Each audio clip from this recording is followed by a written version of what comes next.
doctora en Derecho, profesora de la Universidad Católica Andrés Bello de Venezuela, directora del Instituto Ludwig von Mises de Venezuela, miembro del Comité Académico del Centro de Divulgación del Conocimiento Económico para la Libertad, conocido también como Se Dice Libertad, think tank venezolano desde 1984, defendiendo las ideas de la libertad. Bueno, todos sabemos la situación actual que tiene Venezuela y desde 1984 ellos ya estaban dando la batalla. Es coautora también, junto a Ricardo M. Rojas, del libro La supresión de la propiedad privada como un crimen de lesa humanidad. Tema bastante interesante, entendiendo que no se tiende a conceptualizar como un crimen de lesa humanidad suprimir la propiedad privada, siendo que si uno analiza la literatura de los derechos humanos, naturalmente que la propiedad privada está incluida y sin embargo todos sabemos que los derechos humanos actualmente se han sesgado y se ha tergiversado su interpretación. Y bueno, esta es una interpretación nuestra, es que Andrea es precisamente la persona que mejor conoce la obra de Ludwig von Mises en habla hispana. Entonces, sin más preámbulo, Andrea, muy buenas tardes, bienvenida a Revista Individuo. Hola, buenas tardes, gracias por la invitación. Quiero acotar, no soy una de las mayores conocedoras del habla hispana de Mises, sigo siendo una aprendiz. Tal vez a los autores que mencionaré a lo largo de esta conversación lo vamos a tratar de hacer tipo conversación relativamente informal. Son realmente los maestros de los que yo estoy aprendiendo de Mises, porque además hablo como abogada, y esto es interesante, porque claro, aquí en Venezuela siempre se preguntan cómo un abogado está hablando de Mises, ¿no? Que es más conocido como economista, aunque su formación fue principalmente como jurista, porque en la época en la que Mises y Hayek inician su carrera académica, la carrera de economía como tal no estaba consolidada. Y para aprender de economía tenían que iniciarse primero con los estudios de derecho. Por eso es que en Hayek van a ver esa fuerte inclinación hacia los conceptos jurídicos, derecho, legislación y libertad. De hecho, es el libro, a mí me parece que es uno de los libros más importantes de Hayek, más que sus tratados económicos, y yo sé que algunos podrán ser críticos de esta afirmación que yo acabo de hacer, ¿no? Porque, bueno, obviamente tengo mi inclinación más hacia Mises que hacia Hayek, y sobre todo también en los aportes de Hayek hacia el derecho, ¿no? Y ya les voy a hablar un poco más adelante de esto, cuando hable de los aportes de Mises sobre, por ejemplo, la praxeología. Y podemos hablar incluso de la praxeología en el derecho, llegar hasta ese punto, ¿no? Hablando un poco más ya de lo que quería hablar informalmente en estos minutos sobre Mises, en este tiempo sobre Mises, para adentrarnos un poquito más en la obra de Mises, tal vez, o en los aportes de Mises. Yo seleccioné 3 obras y a partir de esas 3 obras podemos elaborar a partir de este autor, ¿no? La primera, y va a ser en orden cronológico y también porque va a incidir mucho en su trabajo, digamos, progresivo, si lo quieren ver de algún modo. La primera, del que le quería comentar, era La teoría del crédito y del dinero, publicado en 1912, un poco antes de la Primera Guerra Mundial.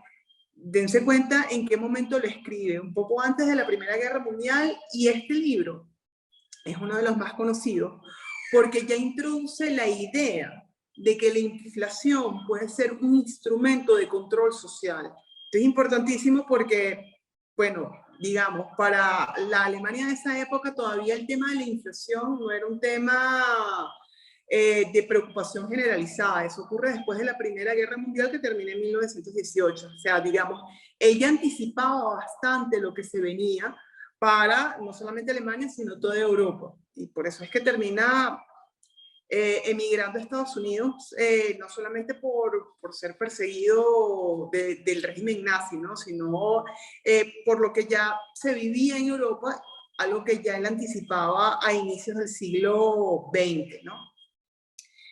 La teoría del crédito y del dinero, ¿por qué es tan importante? Primero, ubiquémonos un poco en el pensamiento económico previo a Mises. Hablemos, por ejemplo, de los economistas clásicos, incluso partiendo de Adam Smith, David Ricardo, por ejemplo, ellos partían, el entendimiento de la economía era a partir de, o la aproximación era a partir de conjuntos, de grupos, de clases. La aproximación epistemológica o la forma de estudiar las ciencias económicas no era a partir del individuo, del análisis individual, que eso es importantísimo y es lo que va a distinguir a la Escuela Austríaca de Economía, que va a tener su relanzamiento o su florecimiento, si lo quieren ver de algún modo, en el siglo XX a través de Mises, y luego de sus estudiantes más importantes como Hayek y Rothbard, aquí luego en América, ¿no? Pero antes de Mises, la aproximación a las ciencias y a los fenómenos económicos era a partir de conjuntos, de clases, de grupos. Era una aproximación completamente distinta a cómo va a ser después con los neoclásicos. Y los neoclásicos, ahí vamos a ubicar a Jevons, a Walras en Francia y Karl Menger. Karl Menger es el que más nos va a interesar en esta conversación porque es el padre fundador, es a quien se le atribuye la fundación de la Escuela Austríaca de Economía con su famoso Tratado de Principios de Economía Política de 1871. Este año estamos cumpliendo 150 años de la fundación de la Escuela Austríaca de Economía. Y en el 2021 estamos hablando de la Escuela Austríaca de Economía, no necesariamente en las universidades, pero sí en espacios como este y en otros más, gracias a personajes como Mises. Que Mises en el siglo XX le da como un giro a esa escuela, pero además, digamos, le da elementos de sobrevivencia, si lo quieren ver de algún modo, con las siguientes generaciones de intelectuales austríacos. Hayek es la cuarta generación, Rothbard lo ubican en la quinta generación. No sé si ya han escuchado, bueno, ya me comentaron que tienen una mayor aproximación a la escuela austríaca a través de Hayek, así que saben que por lo menos a los economistas de esta escuela los identificamos por generaciones. Bueno, esa primera generación de austríacos o de intelectuales austríacos está representada por Karl Menger. Y Karl Menger viene a establecer algo, digamos, un giro de 180 grados de cómo se viene aproximando o cómo nos veníamos aproximando a los fenómenos económicos, ¿no? Y es que él viene a señalar que la actuación o las acciones humanas tienen unos efectos no necesariamente previstos y no intencionales, y hay que tomar en cuenta justamente esas acciones humanas. Él no lo dice exactamente con esas palabras, él habla de comportamientos, pero ya está diciendo el enfoque ya no puede ser a partir de grupos, de categorías, a través de un estudio sistemático o de sistema orgánico, sino es a partir del individuo. Y esto es importantísimo porque esto es lo que, estos son los antecedentes de lo que vendrá a ser esa gran teoría, ese gran tratado económico, o ese gran tratado no económico necesariamente, es mucho más que eso, que es la acción humana de Mises ya para 1949. Pero los antecedentes que le permiten a Mises hablar ya y elaborar toda esta metodología propia de la Escuela Austríaca de Economía, que es la praxeología y la acción humana, ya viene desde Karl Menger, que él dice, la forma de aproximarnos a los problemas y a los fenómenos económicos es a partir del individuo y de los comportamientos humanos. Esto ya es un giro de 180 grados y empieza a sentar las bases de lo que es la Escuela Austríaca de Economía. También los austríacos empiezan a tener unos aportes interesantes que no vamos a ver en otros intelectuales de la época, otros intelectuales de la época con la teoría subjetiva del valor. Antes, con estos clásicos que les estoy mencionando, por ejemplo, con Adam Smith señalaba que el valor de los bienes iba a estar determinado por el trabajo que tú le imprimías a ese bien. Eso es muy propio también de los marxistas posteriormente. Aquí vamos a estar claros, aquí Adam Smith sus mayores contribuciones es desde la filosofía moral. La riqueza de las naciones y la teoría de los sentimientos morales, que son las obras cumbres de Adam Smith, no pueden leerse por separado. Bueno, desde el punto de vista económico, pues evidentemente los austríacos se van a separar de autores como, y de intelectuales como Adam Smith. Los austríacos van a decir que el valor de los bienes y del servicio de los servicios va a estar determinado por las necesidades de los consumidores. Es ya, nuevamente, el enfoque va a ser individual. Es de acuerdo al juicio de valor que que tengamos cada uno de nosotros y lo que estemos dispuestos a pagar por ese bien. No es el trabajo o el material que esté incorporado a ese bien. Y aquí hay un cambio de 180 grados desde el punto de vista económico. Vienen a darle respuesta a luego los marxistas en ese sentido, ¿no? Entonces, vienen a incorporar la teoría subjetiva del valor y es donde ya se va a ver, por ejemplo, el individualismo metodológico, que es lo que también va a caracterizar a la Escuela Austríaca de Economía. Es la aproximación a los fenómenos económicos es individual, desde la perspectiva del individuo. Y eso va a afectar, por ejemplo, la determinación de precios, la determinación del valor de bienes y servicios. Eso es muy propio de la Escuela Austríaca de Economía. También, si juntamos eso con la teoría de la utilidad marginal, en el sentido de, a medida que haya mayores unidades, cantidades de un bien, pues su valor va a ir decreciendo. Eso también lo vienen a señalar los austríacos. Digamos, yo siempre pongo de ejemplo a mis estudiantes para tratar de aterrizar estas ideas, es que con la teoría subjetiva del valor y la teoría de la utilidad marginal, es que lo que yo estoy dispuesta a pagar por un vaso de agua, por ejemplo, en una oficina en Caracas, con aire acondicionado, es muy distinto el valor que yo estoy dispuesta a pagar por un vaso de agua en el desierto. No hablemos luego de 10 vasos de agua. El valor va decreciendo y es distinto, ¿no? Bueno, eso lo vienen a perfilar y lo vienen a ir elaborando los austríacos. Ahora bien, y aquí viene este primer aporte que yo quiero destacar de Mises con la teoría del crédito y del valor. Y es que Mises, a esa teoría subjetiva del valor y a esa teoría de la utilidad marginal, viene a aplicarlo al dinero. Viene a integrar todos esos avances o esas propuestas que vienen desde los austríacos anteriores, lo viene haciendo para el dinero. Digamos, el dinero es un tema ya tratado por los austríacos. Por ejemplo, Karl Menger viene a señalar que es una institución evolutiva. Eso también es importante y va a ser muy característico también de la Escuela Austríaca de Economía y lo va a desarrollar mucho más y mejor luego Hayek, ¿no? Con el orden espontáneo. Al señalar que el dinero es producto para satisfacer necesidades a lo largo del tiempo y no es algo impuesto. Es importante porque lo que va a determinar el dinero o su creación es este orden espontáneo, esta satisfacción de necesidades del hombre, no imposición, por ejemplo, del Estado. Esto es importantísimo, ¿no? Así viene ya desarrollándose lo que es la teoría del dinero, pero Mises viene con la teoría del crédito y del valor a señalar que en la medida en que aumenta la oferta y de forma además artificial la oferta de dinero, también va decreciendo su valor, se va perdiendo el poder adquisitivo y bueno, eso ya está directamente vinculado con la inflación.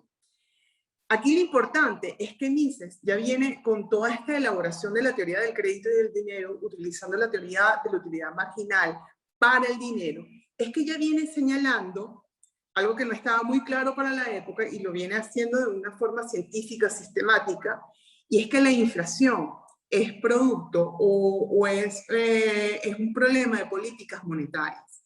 En consecuencia, hay un causante de la inflación y ese es el Estado. Por eso es que luego, en esta teoría del crédito y del valor de 1912, él viene a señalar en varios aspectos de su obra y que luego lo va a desarrollar también muy bien Hayek con la desnacionalización del dinero. Y es que, creo que perdí un poquito la idea, pero perdí la idea de lo que venía diciendo. Bueno, en este libro de 1912 ya viene anticipando algo muy importante y que va a ser característico o que vamos a remarcar en el siglo XX, y es que la inflación es un mecanismo de control social. Esto es importante porque no se había anticipado ese problema de este modo. También en este libro viene anticipando, por ejemplo, la importancia o el rol del Banco Central o de los bancos centrales justamente en el manejo de la política monetaria y como causante de la inflación. Es por eso que van a ver ustedes luego figuras como Javier Milei, argentino, y también muy de redes, cuando es muy crítico de los bancos centrales. Eso también va a ser muy característico también, las críticas a los bancos centrales a partir de la obra de Mises y luego también de la de Hayek, las críticas a los bancos centrales, a retornar a los bancos privados. Y eso, digamos, el decir que a lo largo de nuestra historia la regla ha sido bancos privados y la excepción son los bancos centrales, pareciera como que información nueva para mucha gente, pero si hacemos el recorrido histórico nos daremos cuenta que los bancos centrales como tal son muy propios del siglo XX, es decir, son bastante recientes en comparación con los bancos privados que son de muy larga data, pues, a lo largo de nuestra historia.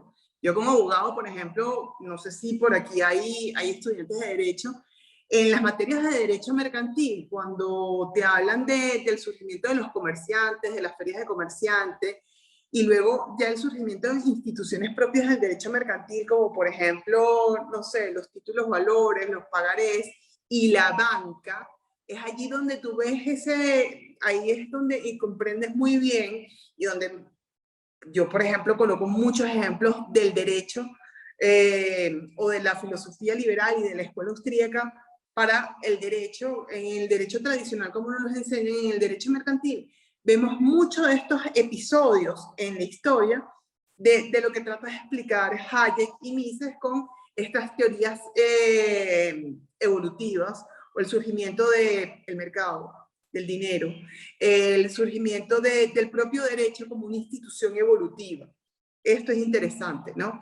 Yo siempre hago esos símiles para que los que, por ejemplo, en nuestras universidades, no sé en el caso de Chile, pero en el caso de Venezuela, Hayek no se menciona, ni siquiera mencionemos a Mises. Aquí también es un poco más conocido Hayek, en los espacios donde se mencionan algunos liberales.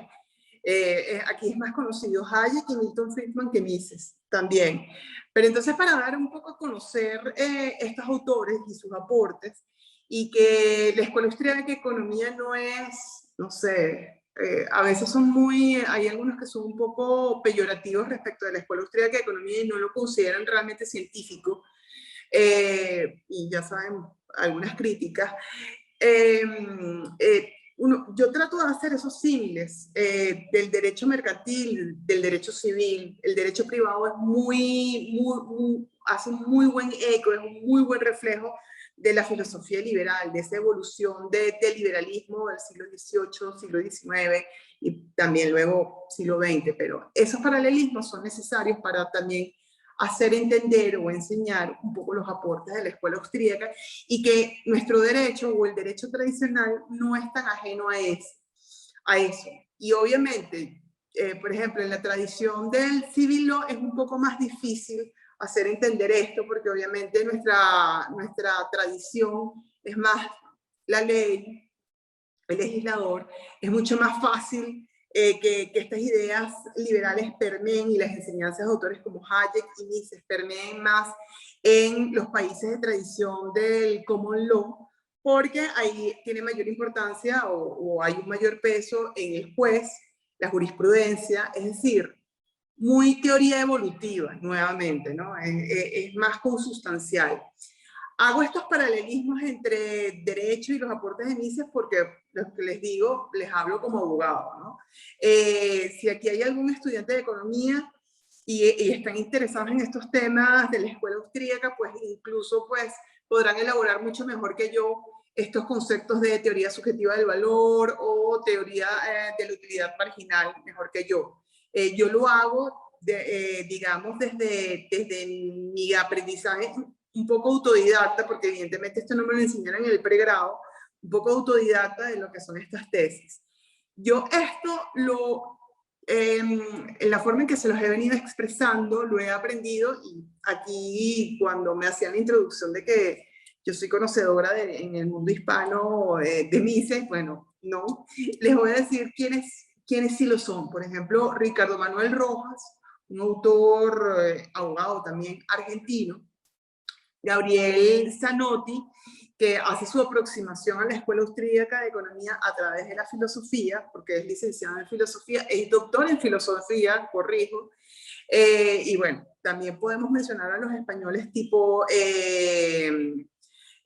Rayo y Jesús Huerta de Soto también, evidentemente. Sobre todo con los temas de empresarialidad que trabaja Huerta de Soto, lo hace a partir de Kirchner, que es uno de los estudiantes más de la línea de Hayek, pero definitivamente hay una tradición austríaca en estos autores que les estoy mencionando, y esos son los que yo les recomiendo nuevamente.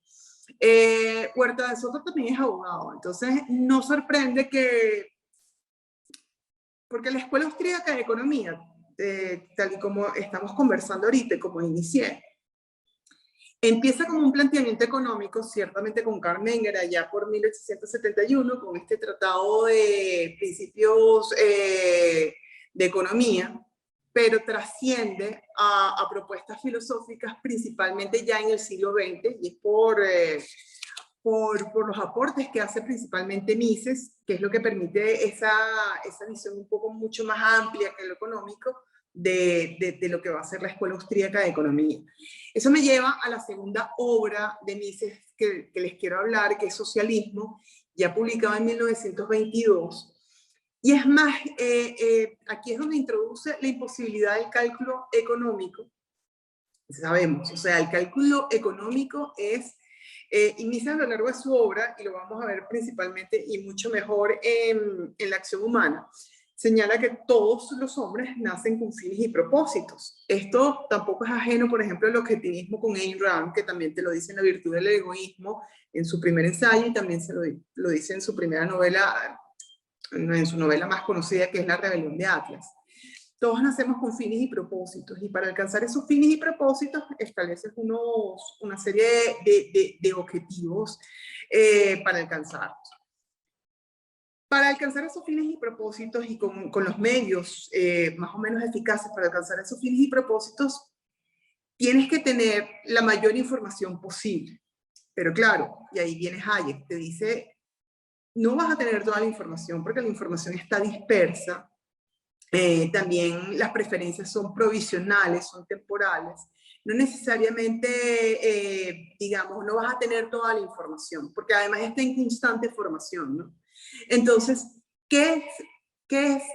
¿cuál es la mejor herramienta que te puede ayudar para tener un mejor panorama ante esa situación de incertidumbre? Porque no vas a tener control de todo, no vas a tener información de todo. El precio.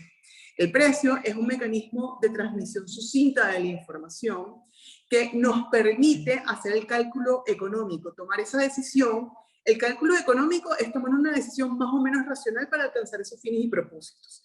Es decidir los mecanismos más o menos eficaces para alcanzar esos fines y propósitos de los que nos habla Mises, de los que nos habla Ayn Rand. Pero cuando destruyen el precio, es imposible hacer ese cálculo económico porque vas a decidir a ciegas si lo quieres ver de algún modo, ¿no? Ya no es posible la transmisión de la información. Destruyes un mecanismo de transmitir la información y destruyes un mecanismo muy poderoso de tener esa información dentro de las mejores circunstancias posibles, dentro de este mundo de incertidumbre que les estoy diciendo, y que, por ejemplo, Hayek desarrolla muy bien este aspecto de lo que es el conocimiento o la dispersión del conocimiento, ¿no? Mientras Adam Smith hablaba de la división del trabajo, por ejemplo, Hayek habla de la división del conocimiento, ¿no? Entonces, en socialismo, una de las características del socialismo es la destrucción del precio, con las medidas de fijación de precios, por ejemplo. Entonces, claro, por eso es que Hayek en Mises, ya en socialismo, introduce este otro aporte importante de él, que es la imposibilidad del cálculo económico en socialismo. Como les acababa de mencionar, con socialismo se trasciende de la parte económica, que esta es una de las teorías, pero también te explica el contexto sociológico, político, que abona para que se tomen ese tipo de decisiones. ¿A qué me refiero con esto? Hay otro libro que puede complementar muy bien este libro de socialismo de Mises, que se llama La mentalidad anticapitalista. Es de 1966, es uno ya de sus últimos libros, si no es que es el último libro que él escribe, ¿no? Este libro de 1966, La mentalidad anticapitalista, señala Mises, ¿por qué se cae una y otra vez en el socialismo si está ampliamente documentado que lleva al fracaso? Eso está documentado en el siglo XVIII, ya por ejemplo Bastiat lo venía anticipando en sus ensayos. Bastiat no es austríaco evidentemente, pero es uno de los antecedentes, podemos ubicarlo como un antecedente de los austríacos. Si ya lo vienen anticipando desde hace décadas atrás, ¿por qué caemos una y otra vez en el socialismo? ¿Por qué lo vivimos, como decía Mises, en el siglo XX? Bueno, porque el hombre tiene una parte racional y una parte irracional.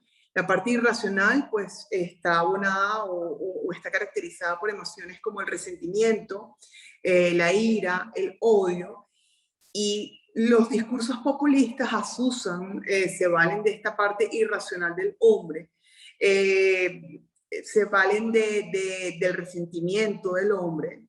Acuérdense de Hitler, la Primera Guerra Mundial, la baja autoestima que tenía Alemania. Eso explica muy bien cómo se llega a lo que se llegó ya en la Segunda Guerra Mundial, arrastrando esas consecuencias nefastas desde la Primera Guerra Mundial. Eso te explica muy bien porque llegas al Holocausto, uno de los países que era ejemplo de civilización y cultura, por así decirlo, ¿no? Una de las grandes mentes del siglo XX, ¿no? Y es porque los discursos populistas exacerban esa parte irracional del hombre.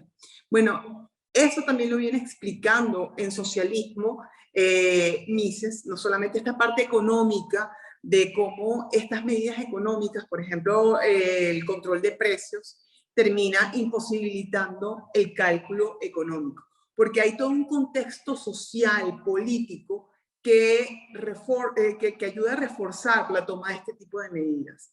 Y ese contexto también explica cómo, por ejemplo, en Venezuela, y aquí voy a hacer ciertas comparaciones o desde mi experiencia, desde lo que conozco, por ejemplo, nosotros estamos viviendo desde el año 2003 y de forma continua y permanente control de cambio, control de precios. Sí, y esto no es nuevo. Nosotros en el siglo XX, antes de que llegara Chávez al poder, durante esa democracia precaria que tuvimos, también usamos, los partidos socialdemócratas usaban esas recetas de control de cambio y control de precios. Y viendo también efectos nefastos, no al punto en el que lo estamos viendo hoy en día, evidentemente, pero sí había escasez, había desabastecimiento. Entonces, ¿por qué se repite esa fórmula si ya lo hemos visto en carne propia, los efectos del control de cambio, del control de precios? Porque no puedes tomar una decisión racional cuando te eliminan todos los mecanismos de transmisión de la información como es el precio. Porque te vales, asusas, refuerzas con tu discurso populista esa parte irracional del hombre. Eso es muy característico, eso lo vamos a ver mucho en la obra de Mises. Hay muchos de sus libros y también lo van a ver en Hayek. Camino de Servidumbre no es un libro económico, es un libro político dicho por el propio Hayek. Eso va a ser muy característico de la Escuela Austríaca de Economía y de Mises y de sus alumnos más destacados. Ellos trascienden de la propuesta económica, a pesar de que mantienen su experticia en lo económico, trascienden de la propuesta económica para ir mucho más allá. De hecho, cuando Mises relanza la Escuela Austríaca de Economía en el siglo XX, es por ser un crítico del socialismo, en este libro lo hace, y del socialismo como una forma de totalitarismo. Y esto es importante porque de esto va a tomar escuela o va a continuar Hayek en su obra Camino de Servidumbre, y quienes lo han leído, que es publicado en 1944, él señala, no es para los regímenes totalitarios como la Alemania nazi o la Unión Soviética, no, él está hablando de la sociedad libre, él está hablando de Estados Unidos, él está hablando de Inglaterra, visto el surgimiento del estado de bienestar, visto la cierta toma de medidas que definitivamente pueden degenerar en un totalitarismo, porque recordemos que el Camino de Servidumbre te viene a señalar que ciertas medidas económicas que terminan estrangulando libertades civiles y que terminan estrangulando libertades económicas, derechos y libertades económicas, con el tiempo van a devenir en estrangulamiento de libertades civiles y políticas y en un totalitarismo. Bueno, esto es muy propio, lo vamos a ver en Hayek, evidentemente mucho más en Camino de Servidumbre, pero esto también lo viene haciendo Mises con libros como Socialismo, La mentalidad anticapitalista, y otros libros más como Gobierno omnipotente, otro, Burocracia. Son sus libros que les estoy mencionando, en el que pueden ver toda esta parte, esta faceta de Mises. Otro aporte que podemos, y ya quiero señalar un tercer punto, ya para ir acabando, otro aporte que va a hacer Mises va a ser a través, es ya perfilar lo que es el método de la Escuela Austríaca de Economía, que es la praxeología. Y lo va a hacer a través de su obra, publicada en 1949, que se llama La acción humana. Nuevamente, yo ya se los había mencionado, Mises señala que todos los hombres nacen con fines y propósitos, con un proyecto de vida. Y para alcanzar esos fines y propósitos irá escogiendo mecanismos más o menos eficientes para alcanzar esos objetivos, esos objetivos, ese proyecto de vida. Aquí lo importante va a ser es la acción humana, la toma de decisiones del hombre para alcanzar esos fines y propósitos. Hay un giro de 180 grados en la aproximación a la economía. Aquí ya no vamos a hablar de economía en términos de escasez, en términos de asignación de recursos, sino en la toma de decisiones del individuo. Esto nuevamente es perfilando lo que ya veníamos viendo en Karl Menger cuando hace irrupción en la escena económica o del pensamiento, como lo quieran ver, en 1871. Y ya lo viene a perfilar es aquí. Es el estudio de la toma de decisiones del individuo en un contexto económico. Eso es la praxeología y eso es lo que ya viene a perfilar Mises en 1949 en este libro. Es importantísimo porque no termina siendo solamente una propuesta metodológica para la economía, sino para las ciencias sociales en general. Y digamos, por eso es que la Escuela Austríaca de Economía, algunos dicen que no es ni austríaca ni es económica, porque trasciende justamente del planteamiento económico para ser un planteamiento filosófico. O sea, porque yo como abogada me termino interesando en la Escuela Austríaca de Economía, porque termina siendo una escuela de pensamiento, una escuela filosófica. Por eso es que algunos no le conceden el carácter científico, el rigor científico económico, y no se enseña en las escuelas de economía, se les puedo decir por lo menos aquí en Venezuela, no se enseña en las escuelas de economía, porque se lo considera, los que todavía le tienen cierto respeto, lo consideran como una escuela filosófica, y los que le tienen cero respeto, lo ven desprovisto totalmente de rigurosidad científica o de algún aporte científico realmente, ¿no?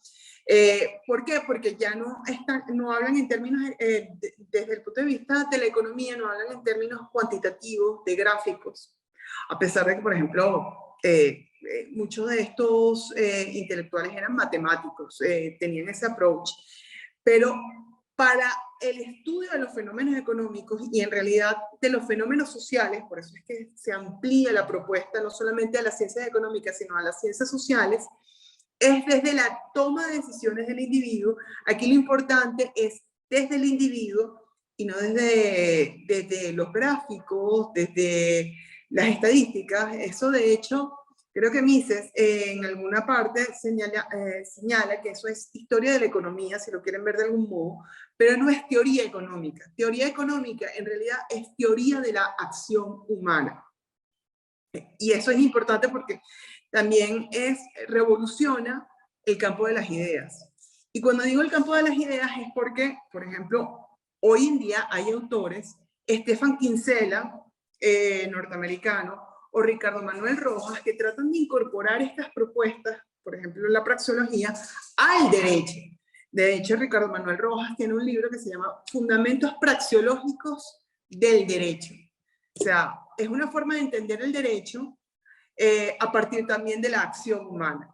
Y esto es interesante porque en las escuelas de derecho nos enseñan que el derecho es importante a partir de la ley, de la regulación, y no a partir de la toma de decisiones del ser humano o de la acción humana. Y con eso te pierdes, con ese enfoque lamentablemente le terminas dando mayor importancia al legislador.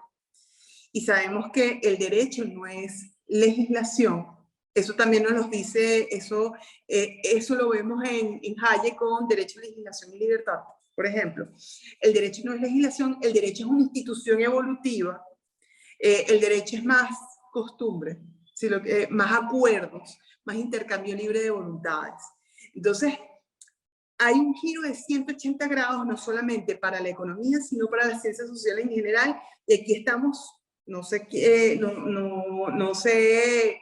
rama del conocimiento o profesional nos afecta a los que estamos convocados en la noche de hoy, pero eso nos afecta a casi todos los que nos dedicamos, creo que por allí lo dijeron, a las humanidades, a las ciencias sociales en general.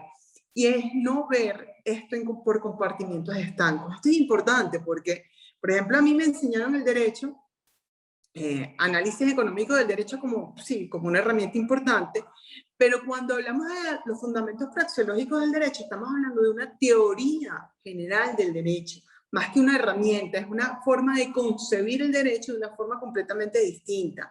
Las fuentes del derecho cambian completamente. Aquí lo más importante no va a ser la ley, sino los acuerdos, los contratos, por ejemplo. El concepto mismo de derecho también cambia. El derecho no es la recta ordenación de las relaciones sociales que es resultado de decisiones de un órgano competente para resolver problemas a través de las soluciones que se consideren justas. Estoy dando un concepto casi de memoria de los libros de introducción al derecho que enseñan aquí en las universidades, en la Universidad Católica Andrés Bello. Y no, el derecho no está para establecer las rectas relaciones sociales, es al revés. Es para satisfacer, a partir de las necesidades del ser humano, el ser humano va estableciendo las reglas con las cuales va a interactuar con nosotros e integrarse en esa sociedad. Entonces es del hombre, a partir del hombre surge el derecho, no el derecho para controlar al hombre. Porque es una forma de concebir el derecho como un mecanismo de control social y no está para eso, sino es una institución evolutiva. Entonces, cuando yo hablo en estos términos del derecho como institución evolutiva, criticar el derecho como un mecanismo de control social, hablar por ejemplo, de que lo importante son los contratos, el intercambio libre de voluntad.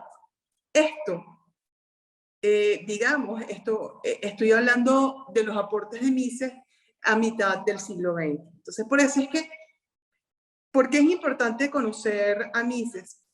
O digamos, desde la perspectiva o desde los estudios en donde nos encontremos.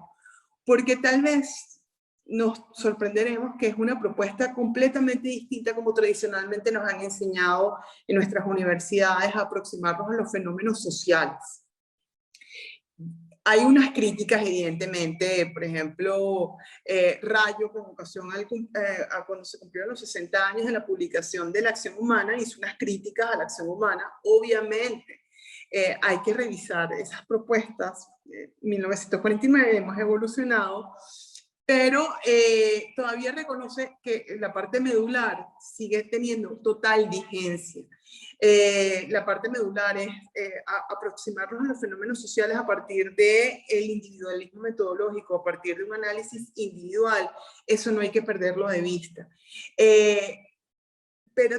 Y lo que quiero rescatar de esto, y ya para terminar, es aproximarnos a un enfoque de Mises, será también aproximarnos a una parte de la historia que seguramente no nos han contado en nuestras universidades, y eso servirá para la filosofía, para el derecho y para la economía, ni les cuento. Entonces, por eso quise destacar en estos primeros minutos estas primeras obras de Mises que da pie para ver la importancia hoy en día todavía de la Escuela Austríaca de Economía, gracias a Mises, que al final de su vida, y una vez cuando migra a Estados Unidos, él relanza la Escuela Austríaca de Economía ya en América. Lo había hecho con Hayek en Europa. Y la importancia de Hayek, el haber ganado el premio Nobel, le da como un respiro más, una actualización más, si lo quieren ver, a la Escuela Austríaca de Economía. Y el hecho de que Mises, ya con 60 años, acabando de emigrar a Estados Unidos, con necesidad de aprender el inglés, no sé si de cero, pero sí no lo tenía fluido, créanme. Por eso es que a veces la acción humana es tan difícil de entender a veces. Él lo escribió ya estando en Estados Unidos. Es no cejar en la enseñanza de la Escuela Austríaca de Economía, y ya podíamos hablar, o ya conocemos a un Murray Rothbard o un Israel Kirzner, y hoy podemos seguir hablando de un instituto Mises en los Estados Unidos, y a pesar de que puede haber críticos, y hay algunos que se han separado, como por ejemplo Hans Hermann Hoppe, que no sé si lo han escuchado aquí. Hans Hermann Hoppe parte, por ejemplo, su obra, aparte de la propiedad privada, parte de las enseñanzas de Mises. Entonces, por eso es que es importante aproximarnos a Mises, no necesariamente para coincidir en su propuesta, pero sí para conocer otra parte de la historia. Gracias.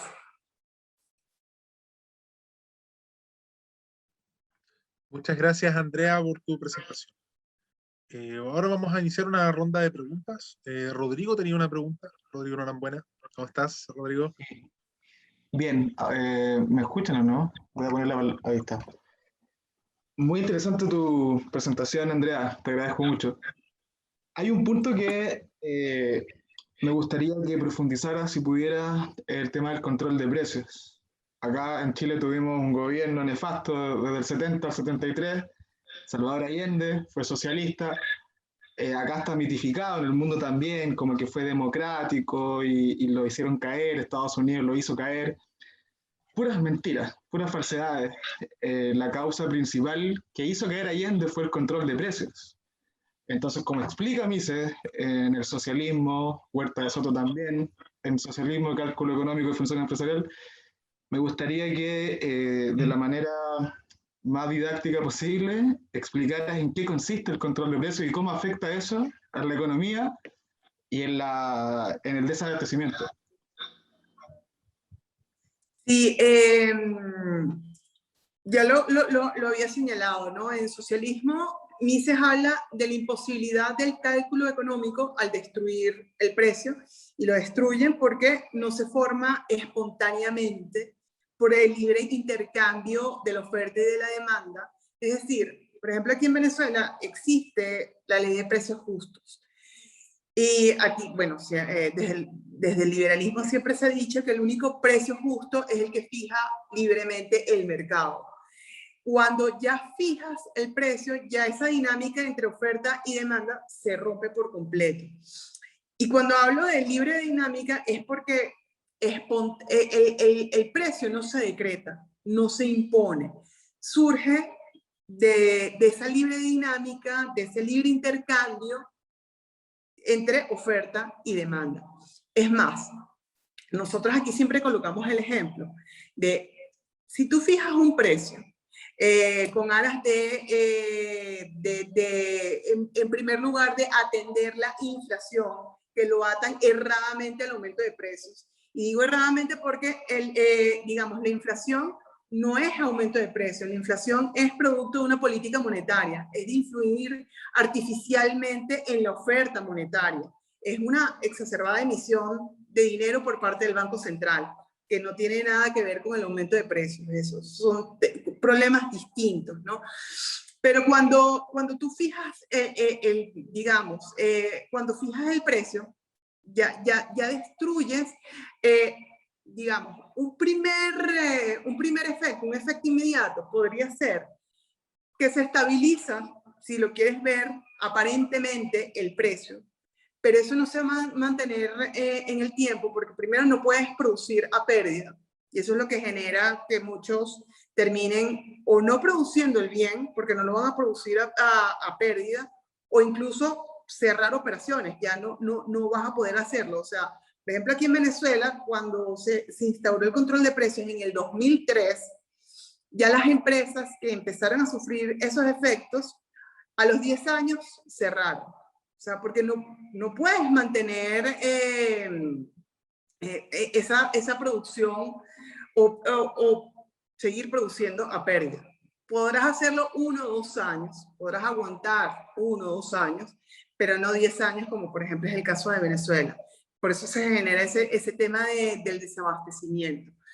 Hay otro problema que también, el tema de la fijación de precios, y eso lo señala también Hayek con la fatal arrogancia. Y es esa pretensión de querer planificarlo todo y pensar de que tú puedes tener un órgano central, o sí, un órgano centralizado, tiene toda la información y piensa que al tener toda la información, él puede fijar el precio que acomode tanto a la oferta como a la demanda. Erradamente, porque, y ya lo había comentado antes, no tienes toda la información, no la puedes tener toda porque no tienes el conocimiento de todo, el conocimiento es disperso, el conocimiento se está produciendo a cada rato, las preferencias son temporales también, se van formando y van cambiando constantemente. Entonces, cuando tú pretendes fijar el precio, lo haces con poca información en realidad. Entonces vas a terminar entorpecido. Digo poco porque tienes, digamos, solamente parte de la información, no tienes toda la información, no la puedes tener toda la información. Quien mejor puede tener toda la información y no la va a tener, sino que se aproxima más, es el mercado, porque el mercado funciona a través de esa dinámica de dispersión de la información. Pero ese es el problema, cuando pretendes conocerlo todo, también pretendes fijar el precio cuando se forma de la libre dinámica de la oferta y la demanda. Y estás influenciando artificialmente en la oferta y la terminas entorpeciendo y ya terminas afectando lo que es la producción y el abastecimiento de bienes. Y por supuesto va a haber un punto en el que no vas a poder satisfacer la demanda. Eso ocurre con el tiempo. Hay algo que lo venía anticipando también Mises en algunos de sus libros, porque son como libros también con una perspectiva psicológica, si lo quieren ver de algún modo. El problema de los controles, que caemos una y otra vez en los controles, es que psicológicamente crees que te va a beneficiar, psicológicamente crees que vas a detener la subida de los precios, y eso puede ser un efecto inmediato, en lo inmediato, pero a mediano y largo plazo, evidentemente se termina, se termina generando luego un problema de inflación, luego un problema de desabastecimiento. A mediano y largo plazo es que vas a ver los efectos nefastos de una medida como es el control de precios, que es principalmente psicológico. El control de precios y el control de cambio. O sea que en lo inmediato es más que son medidas populistas, funcionan más que en la psique.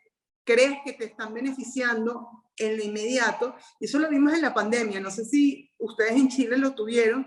Aquí hubo un intento de establecer control de precios para el alcohol, el gel antibacterial, los guantes, las mascarillas o barbijos. Se intentó hacerlo. No se hizo porque en la primera oportunidad en que se intentó hacerlo, desabastecimiento total en la mayoría de esos rubros. O sea, porque lamentablemente en la psique funciona y muchos avalaron esa toma de medidas, porque estábamos en una crisis sanitaria, porque estábamos, digamos, en pugna entre la salud y la economía. Ese es el problema. Este tipo de controles funcionan muy bien en la psique de que crees que te van a ayudar en lo inmediato y lamentablemente no. Vas a ver a mediano y largo plazo los efectos nefastos de este tipo de medidas. Sí, muy bien. Hacer un simple comentario gráfico. Este es un encendedor. Lo que hizo Allende, supongamos que este encendedor me cuesta producirlo 1.000 pesos. O sea, lo vendo a 1.000 pesos. Y me cuesta producirlo 500. Lo que hizo Allende y lo que hace el socialismo es obligarme a mí a vender este encendedor a 200. O sea, me cuesta 500, me cuesta el costo de producción, pero me obliga a venderlo a 200 cuando lo vendo a 1.000. ¿Qué pasa de que los productores, para no incurrir en pérdidas, porque no le alcanza a reinvertir el negocio, guardan las mercancías para no quebrar? Eso es todo. O sea, te obliga a vender tus productos por debajo del costo de producción. Ese es el tema del desabastecimiento. Porque claro, pero es que además el precio no está determinado por el costo de producción, porque aquí fueron tan nefastos que en la ley de precios justos te dijeron, vamos a fijar un precio, y además tus costos de producción no pueden exceder de tanto, y tus ganancias tampoco pueden exceder de tanto. Claro. No, o sea, imagínate, alterabas totalmente la dinámica. El precio al fin y al cabo está determinado por lo que tú y yo acordemos, incluso. Entonces... Por eso, porque la lógica del socialismo es esa, de que los precios vienen determinados por el coste de producción, siendo que no es así. Así que sí, una idea muy marxista, es una idea muy marxista. Claro, justamente. Sí, después culpas al vendedor de acaparador, que poco más es un genocida por privar la venta de los productos, siendo que en realidad está haciendo lo que cualquier persona con 2 dedos de frente haría. Si Santiago, tenías una pregunta. Te vi con la mano levantada en un momento. ¿No? Ya. Ignacio, ¿tienes alguna pregunta, algún comentario? Sí, hola. Muy interesante la ponencia. Sí, una pregunta. Bueno, ante el control de precios, generalmente una tendencia para evadir los efectos de la inflación o en este caso la pérdida al que se ve expuesto un empresario, se tiende al mercado negro como válvula de escape. En el caso venezolano estuvo esa... Bueno, no sorry, pero soy de formación historiador, entonces estas preguntas también me sirven como para tratar de entender el proceso más allá de los factores. Entonces, por ahí va la pregunta, la válvula de escape del mercado negro, que termina siendo el mercado... Bueno, incluso para ustedes, no sé si conocen, bueno, obviamente sí lo conocen. Roberto Ampuero y Mauricio Rojas han escrito los dos libros. Yo creo que no sé si iban por el tercero, Diálogo de Conversos. Saben que ellos al inicio, pues uno era socialdemócrata y el otro socialista y el otro era comunista. Y claro, los libros son diálogo de conversos, porque uno al vivir la experiencia en Cuba y el otro al vivir en la Alemania Oriental vieron todos los efectos perniciosos de las medidas que terminó tomando Allende, ¿no? En diálogo de conversos ellos decían cómo el proceso de Allende era con los controles de precios y los controles, sobre todo con el control de precios, terminaba diciendo querían echar al mercado por la puerta, pero el mercado se terminaba metiendo por la ventana. Eso es interesante porque el mercado somos todos tomando decisiones para alcanzar nuestros fines y propósitos, subsistiendo. Establece regulaciones y regulaciones que no nos permiten alcanzar nuestros propósitos, vamos a buscar otras vías. Esas otras vías son el mercado negro. Que de hecho, a mí no me gusta hablar de mercado negro porque somos nosotros sin las regulaciones. Más mercado negro, si me preguntas, es el mercado oficial. porque es el alterado, es el artificial, es el intervenido, ¿no? Aquí en Venezuela, gracias al control de precios y como ocurrió por mucho tiempo, sí, obviamente todos los controles generan además mercados alternativos, mercados paralelos. Eso lo sabemos también porque como no puedes producir a pérdida y como hay ese abastecimiento, pero al fin y al cabo sigues necesitando los productos, en alguna parte tienes que buscarlo y conseguirlo y buscarlo, y de algún modo estás buscando los mecanismos para alcanzarlos, ¿no? Bueno, por eso es que surgen los mercados negros. Bueno, con ocasión del control de precios aquí en Venezuela surgieron la figura de los bachaqueros. Los bachaqueros terminaban siendo, eran los revendedores de esos productos que con ocasión del control de precios no se conseguían, los tenías que conseguir por otras alternativas. Y en algún momento intentó hasta penalizarse a los bachaqueros, como si ellos fueran, si el revender fue un delito. Participar del mercado negro no es un delito, es buscar alternativas para lograr tus fines y tus propósitos. Es buscar alternativas para lograr ese cálculo económico, que en socialismo se destruye al destruir el precio. Entonces, este tema que tú estás preguntando de los mercados alternativos o de los mercados paralelos o de los mercados negros o como lo quieren llamar, primero es inevitable, porque el mercado siempre se abre camino. Y cuando hablo de mercado, y Mises lo dice también en la acción humana, el mercado somos todos nosotros tomando decisiones para alcanzar nuestros fines y propósitos y al fin y al cabo lograr nuestro proyecto de vida.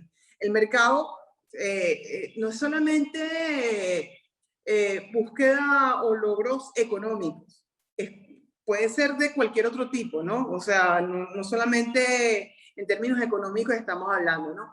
Pero como somos todos nosotros tomando decisiones, en el momento en que rompes esa dinámica para alcanzar esas decisiones, vamos a buscar otras alternativas.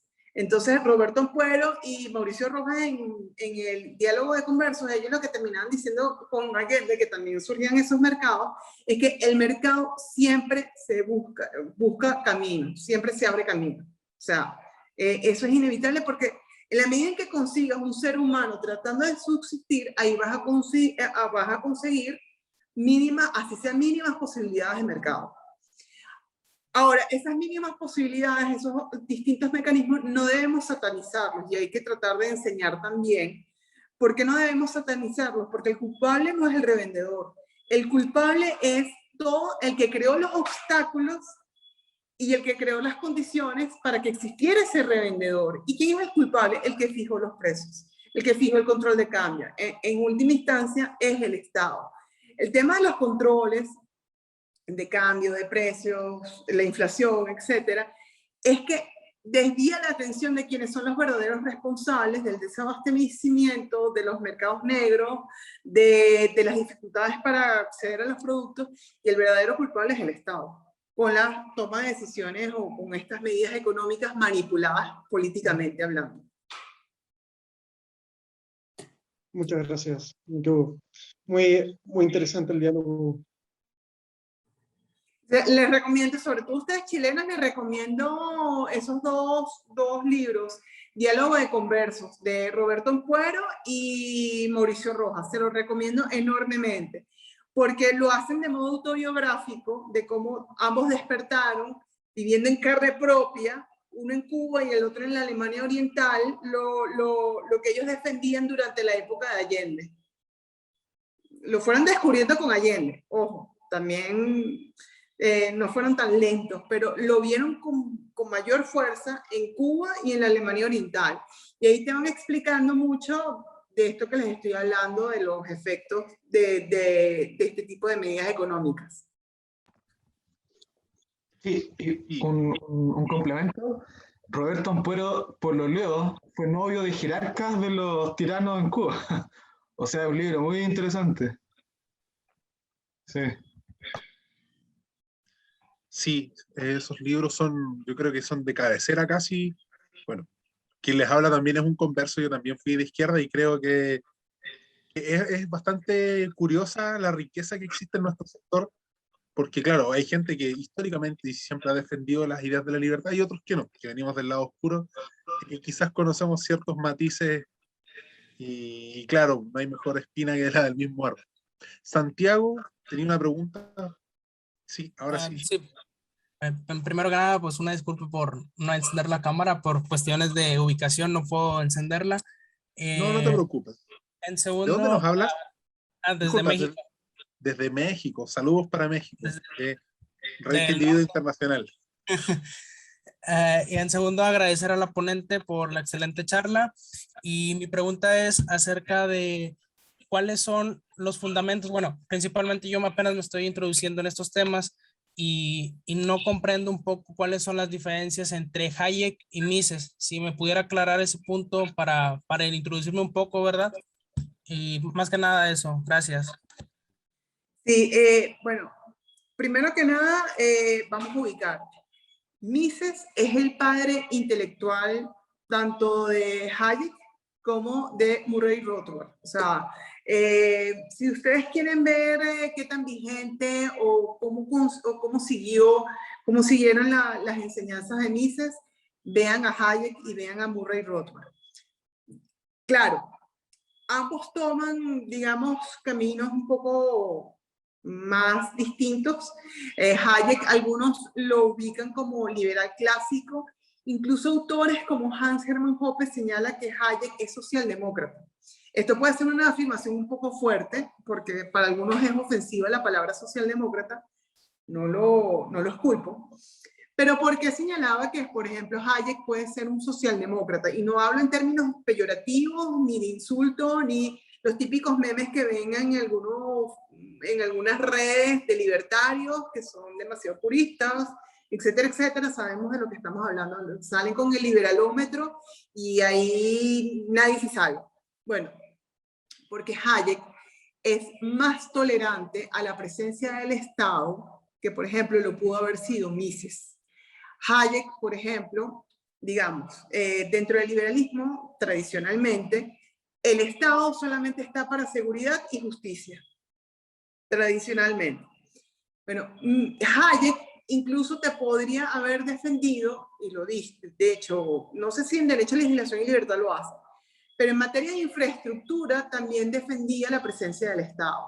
Es decir, Hayek era un poco más tolerante a la presencia del Estado, que por ejemplo lo pudo haber sido Mises. Incluso Hayek en algún momento de su vida defendió el salario mínimo. Y el salario mínimo es una especie del control de precios en materia laboral, pero es una especie. Sigue siendo una intervención artificial en una libre dinámica que en este caso es contractual entre patrono y empleado. Los términos contractuales solamente lo fijan las partes involucradas, no tiene que haber un tercero Estado para fijar esos términos, ¿no? Bueno, por eso es que se dice, es aquí donde Hayek se aparta un poco de Mises, en ese sentido. Por eso es que incluso algunos señalan que siendo Hayek un poco más potable que Mises, gana el premio Nobel en 1974. Algunos dicen que el Nobel en realidad lo debió haber recibido Mises, pero Mises como cedía mucho menos y sobre todo era mucho menos tolerante a la presencia del Estado. El Estado en el mercado cero. Hayek todavía podría discutir algunos puntos. Por eso es que no se lo otorgan a Mises. Además, Mises tenía una personalidad y todo un carácter muy fuerte. Siempre se habla de la anécdota cuando se funda la Montpellier, la Montpellier, esta reunión de liberales muy importante. Cuando se funda y estaba Milton Friedman, Hayek, etcétera, y estaban hablando sobre, digamos, la presencia del Estado en ciertas áreas, se comenta mucho que Mises se levantó muy molesto, casi como que volteó la mesa y dijo, ustedes todos son unos socialistas. Bueno, ¿saben a quién se le estaba diciendo? Allá estaba hablando de Milton Friedman y de Hayek. Entonces, es un tema de grados en la intensidad, en la tolerancia del Estado en ciertas áreas. Mises es uno de los menos tolerantes a la presencia del Estado. Hayek es un poco más tolerante a la presencia del Estado. De hecho, algunos señalan que quien es un poco más fiel a las enseñanzas de Mises es Murray Rothbard que el propio Hayek. Y esto también es una afirmación un poco fuerte porque Murray Rothbard es conocido como el padre del anarcocapitalismo dentro de la escuela austríaca. Ojo, Mises reconoce la necesidad del Estado. Eso también es importante. Y eso lo va a diferenciar, por ejemplo, de Rothbard. Entonces, aquí las diferencias entre uno y otro va a ser principalmente en el grado de tolerancia del Estado en ciertas áreas. Se podría decir entonces que Hayek es partidario de la economía social de mercado, que Mises sería como del corte minarquista, si no me equivoco, y Hayek y Rothbard, como usted menciona, partidario del anarcocapitalismo, ¿verdad? Sí, cuidado con esto. Si pudiéramos, Hayek puede estar un poco más cercano a la economía social de mercado, sin embargo no llega a ese punto, ¿no? Sabes que los ordoliberales son como otra tendencia, pero sí están un poco más próximos a la economía social de mercado. Ok, se serviría más como para ubicarlo, pero no para definirlo. Exactamente, exactamente. Para definirlo, a mí me gusta siempre, cada vez que hablan estos términos a veces peyorativos de Hayek, o usan estas afirmaciones un poco polémicas de Hans Hermann Hoppe, que también es un poco incendiario en sus afirmaciones. También Huerta de Soto, si lo han visto en sus videos, evidentemente, no así en sus libros, que en sus libros es mucho más riguroso. A mí me gusta siempre rescatar de Hayek es toda su tesis sobre el orden espontáneo, que es un desarrollo mucho más amplio, y eso lo vamos a ver en Derecho, Legislación y Libertad, cuando él hace la comparación entre orden espontáneo y ese orden artificial, por lo cual él dice, del orden espontáneo vendrá el derecho y de ese orden artificial vendrá la legislación. Ese capítulo que creo que es el segundo, el tercero, cuando hace la distinción entre cosmos y taxes, en Derecho, Legislación y Libertad, eso es uno de los capítulos más importantes o uno de los aportes que más me gusta, por ejemplo, de Hayek. También otro de los aportes que a mí también más me gusta de Hayek y que lo podemos ver, las ideas austríacas detrás del Bitcoin o de las criptomonedas, es con su tesis de la desprivatización de la moneda, cuando habla de la posibilidad de que haya libre competencia en la emisión y circulación de la moneda, que no exista el concepto de moneda de curso legal, sino que existan monedas privadas y las que acuerden las partes. Cómo va a ser tu moneda de pago, de cuenta y pago, punto. Que no sea algo impuesto ni sea legalmente establecido. Eso es lo que a mí me gusta destacar de cada uno de estos autores, que todos tienen sus dichos. Entonces, como liberal, o a mí me gusta, es que puedo rescatar de cada uno de estos autores. En algunos me separaré de otros, ciertamente, pero no me voy a fijar más en eso, sino me fijaría más en sus aportes. Ok, perfecto. Muchas gracias y excelente participación. Gracias. Gracias, Santiago. Birna escribió una pregunta en el chat, no sé si la quieres hacer con cámara prendida o la leo yo. ¿Sí? ¿Qué te parece mejor?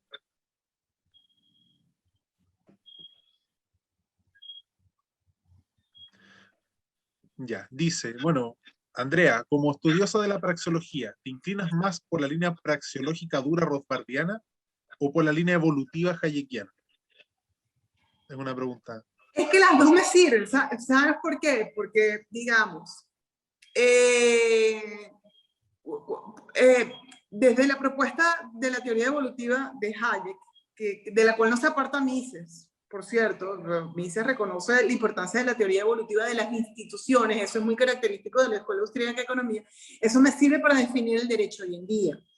Pero desde la praxeología me sirve también para colocar el acento en donde debería realmente colocar el acento, más que todo en la toma de decisiones, en la acción humana, más que en las regulaciones y en la normativa. Entonces, se complementan ambos puntos de vista.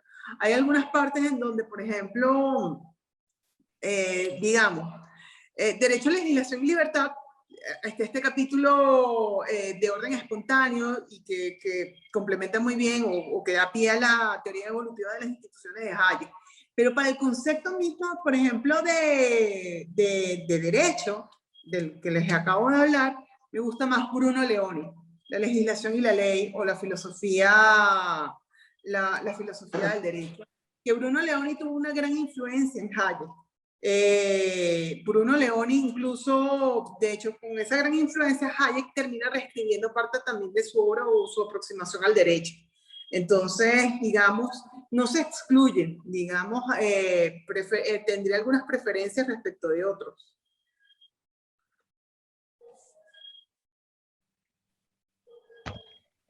No son mutuamente excluyentes, las dos líneas.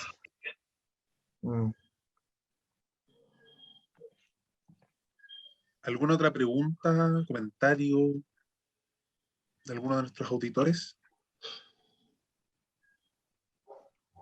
¿No? Bueno, Yo voy a hacer una... Buenas tardes. sí, dale nomás. ¿Sea o yo? Tu cámara, Vivi. Ah, la cámara. Sí. Ahí sí. ¿Cómo están? Hola, Bien, ¿y tú cómo buenas noches. estás? Hola Andrea, ¿cómo estás? Muchas gracias por la presentación. Buenísima. Gracias. Mira, Andrea, tengo acá el libro de von Mises, Acción Humana, y estaba leyendo el capítulo del mercado. Y ¿sabes qué? Este capítulo, o sea, lo que voy a decir a continuación tiene mucha relevancia para lo que está pasando en Chile actualmente y quizás en varios países del mundo, donde nos enfrentamos a un dualismo respecto de este poder centralizado del Estado respecto de la fuerza, ¿no es cierto?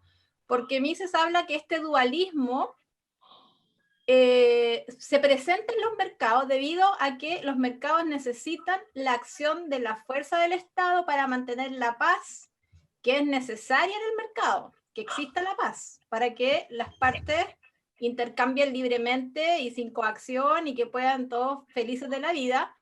Sin embargo, como también la fuerza y esta coacción, ¿cierto?, de la fuerza monopolizada del Estado, también podría estar al servicio, por ejemplo, de un gobernante totalitario, esta misma fuerza se podría volver en contra del Estado.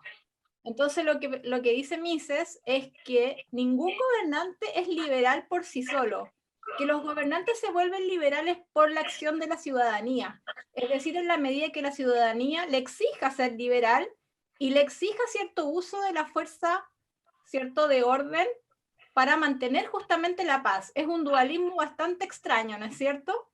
Usar la fuerza para mantener la paz, todo lo contrario.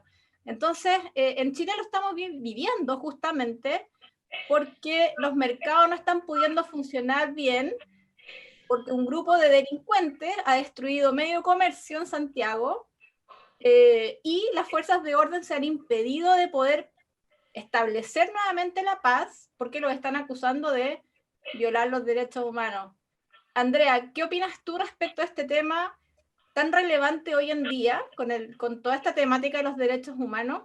Y si el mercado va a resucitar, incluso frente a esta presión de no poder tener paz en nuestros países, sobre todo en Latinoamérica. Bueno, claro, digamos, como tu interpretación o digamos lo que estamos hablando, tu reflexión, es el típico dilema, si lo quieres ver, de liberal clásico o del minarquista. O sea, el Estado es necesario, es un mal necesario, pero al fin y al cabo es necesario. Por el tema de seguridad y justicia, seguridad es un perfecto ejemplo de lo que, de lo que estaríamos hablando aquí, ¿no? Para mantener la paz social o para mantener la estabilidad en la toma de decisiones, etcétera, etcétera, ¿no? Es necesario, definitivamente. Los abusos en el uso de la fuerza pública, evidentemente, pues eso se estaría proscrito, ¿no? Pero, claro, ¿cuándo actúa esa seguridad? ¿Cuándo actúan esos agentes del orden público? Cuando en el ejercicio de mis derechos yo termino abusando de ellos en detrimento de los derechos del otro. Es decir, mis derechos terminan donde empiezan los derechos del otro, algo tan sencillo como eso, que sé que ya es como un axioma natural. Pero ese límite nunca lo debemos olvidar, porque ese límite es el único, de verdad, que debería estar presente. No es el orden público, no son las buenas costumbres, no es el interés general, no es el interés colectivo, no, son los derechos del otro. Ese es el único límite que deberíamos tomar en cuenta en el ejercicio de mis libertades, para evitar el abuso del ejercicio de mis libertades. Cuando la fuerza del orden público va más allá de esto, de evitar esos abusos, sí, ya podremos estar hablando de violaciones a los derechos humanos. Pero el solo hecho de que actúen, que yo lo he visto, que por el solo hecho de actuar, ya son señalados como violadores de derechos humanos, evidentemente no. Esa es la forma fácil de tergiversar el discurso de los derechos humanos, que además los derechos humanos son temas propios del liberalismo. Los derechos humanos surgen para denunciar los totalitarismos y los autoritarismos, y eso es muy propio del liberalismo. Pero solo que lamentablemente los derechos humanos se han vendido o digamos, han sido tomados por digamos, los progres. A mí no me gusta hablar en estos términos, pero para los que están parados en la otra acera, no, o sea, el catálogo de derechos humanos, los derechos sociales, los de la primera, segunda, tercera, cuarta generación, y se ha desvirtuado absolutamente todo lo que era realmente los derechos fundamentales, vida, libertad y propiedad. Lo que dio origen al discurso de los derechos humanos es el origen mismo del liberalismo como filosofía. Lo que pasa es que tenemos que retomar y siempre recordar estos temas, y me parece súper acorde tu pregunta para hacer muy bien la distinción. Ahora, cuando tú señalas también si el mercado podrá subsistir en estas circunstancias, te lo digo desde una Venezuela totalmente deprimida y que a veces pareciera que como que ya llegó el apagón total, el blackout total, y donde hay vida, hay un mínimo de esperanza y también de ganas de vivir y sobrevivir y de subsistir. Allí va a haber también unos indicios de mercado.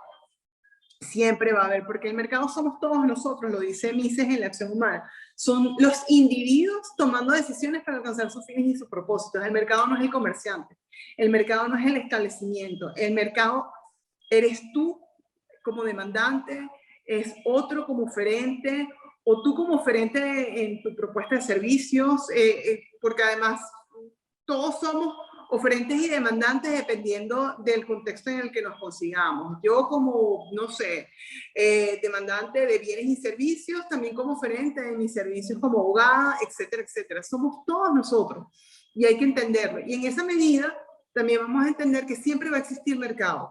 Obviamente en algunos momentos más obstaculizado, más intervenido, más difícil en la dinámica, una dinámica totalmente perturbada, intervenida, sí, pero el mercado existe. Por eso es que Diálogo de Conversos se los recomiendo, porque de verdad Ampuero y Rojas, cuando describían ese periodo de 3 años de Allende, del 70 al 73, cuando tenían toda esa intención de estatizar la economía, ellos decían, pero no lo estatizaban todo completamente. El mercado siempre se abría camino. Intentaron echar al mercado por la puerta, pero el mercado se metía por la ventana, porque siempre va a haber personas tratando de subsistir. Y eso es mercado. Con dificultades y todo, pero eso es mercado. Entonces, el mercado siempre va a estar. Y, por ejemplo, en Venezuela ocurre algo súper raro, contradictorio, que no te sé, que a veces uno no sabe explicarlo. Ahorita el mercado está floreciendo, ya sea por como consecuencia de las sanciones económicas del gobierno de los Estados Unidos, que no pueden sacar el dinero a otras jurisdicciones y lo terminan invirtiendo aquí en Venezuela, y hay mucho flujo de divisas, cosa que no había antes, por ejemplo. Se han relajado los controles, no es que se han eliminado, sino que simple y llanamente las fiscalizaciones de antes tan exacerbadas no le están aplicando ahorita. Bueno, ha habido un movimiento nuevo del mercado, tanto que algunos dicen hay una reapertura, hay una flexibilización. Bueno, como tal no, porque el andamiaje legal de los controles está presente. Y cuando les dé la gana, como dictadura al fin y al cabo, de aplicarlos, se va a volver a cerrar como años atrás. Pero lo que quiero significar es que siempre va a haber mercado. En la medida en que haya personas, va a haber Andrea, mercado. y bajo eso que tú me dices, entonces, las fuerzas de orden centralizadas, ¿cierto?, por el Estado, no serían tan importantes como lo dice Mises, porque él dice que son necesarias para mantener la paz en una economía donde hay mercado. Eso es lo que postula Mises. Y tú dirías entonces que quizás no es tan así, como si, por ejemplo, Exactamente. en un estado Sí. hipotético que no hubieran fuerzas armadas o fuerzas de orden, los mercados igual funcionarían mejor, funcionarían peor. Bueno, Mises es como un liberal clásico. Mises te está hablando como un liberal de los años 40, 50. Yo obviamente estoy muy influenciada por la obra de Mises, pero también estoy muy influenciada por los anarcocapitalistas actuales. Por ejemplo, Bruce Benson tiene un libro que se llama Justicia sin Estado. Les hablé, por ejemplo, los liberales admiten la presencia del Estado en seguridad y justicia. Este libro de Bruce Benson te está quitando al Estado incluso de seguridad, de justicia, promoviendo, por ejemplo, el arbitraje. El arbitraje que, por ejemplo, aquí en Venezuela o en la mayor parte del mundo, el arbitraje es para asuntos comerciales y no de orden público. No, aquí te está proponiendo el arbitraje para asuntos de familia, para asuntos que no tendrías previsto el arbitraje, sino para tribunales. Aquí te está reduciendo la presencia de tribunales y más que todo resolución de conflictos en manos de particulares. Entonces yo diría, yo no sé si la tendencia sea a privatizar más nuestra vida y que se reduzca el Estado a su mínima expresión.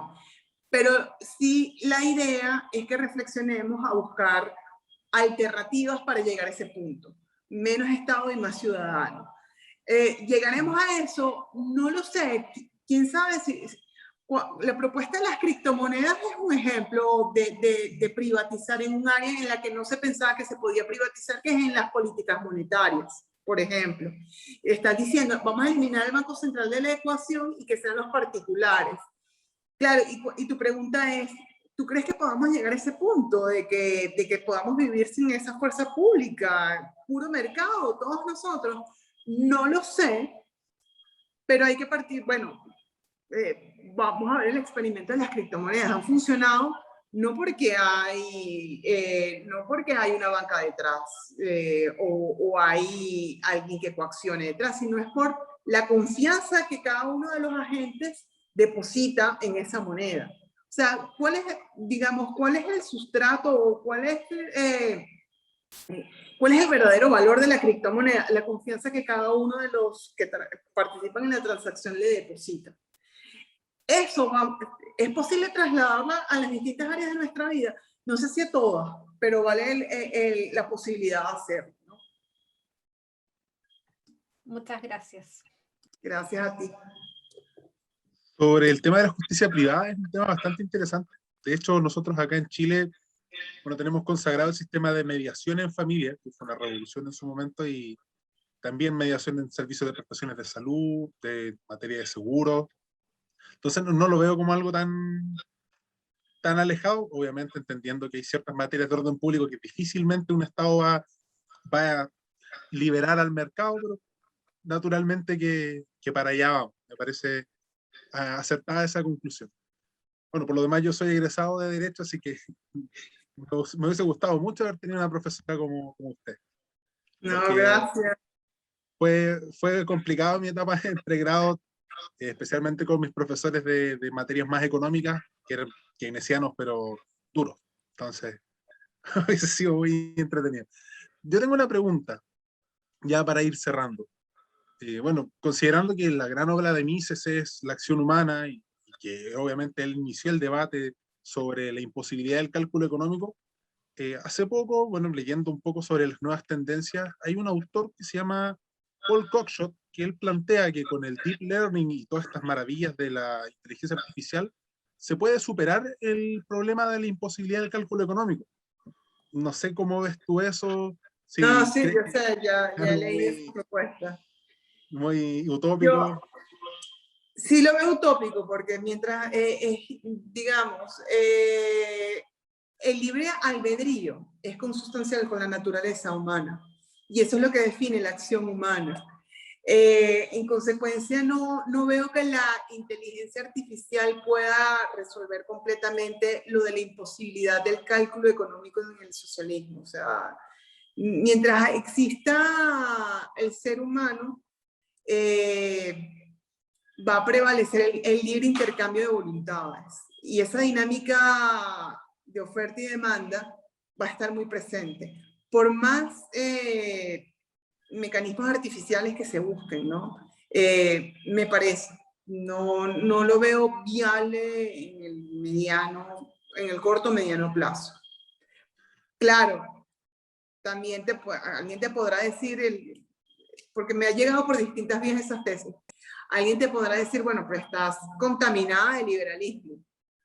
Y a veces como profesora me digo, claro, yo como profesora soy académicamente honesta y yo les digo a mis estudiantes, mira, mi teoría general del derecho va a ser a partir de autores como Bastiat, Adam Smith, Hayek, Mises, Bruno Leoni, Ricardo Manuel Rojas, Stefan Kinsella, te estoy hablando, o David Friedman, por ejemplo, que tú acabas de hablar de algunos supuestos de no estado en áreas como competencia, libre competencia. Seguros que David Friedman, que es el hijo anarcocapitalista de Milton Friedman, muchos echan el chiste, perdón, que el único aporte de Milton Friedman fue David Friedman.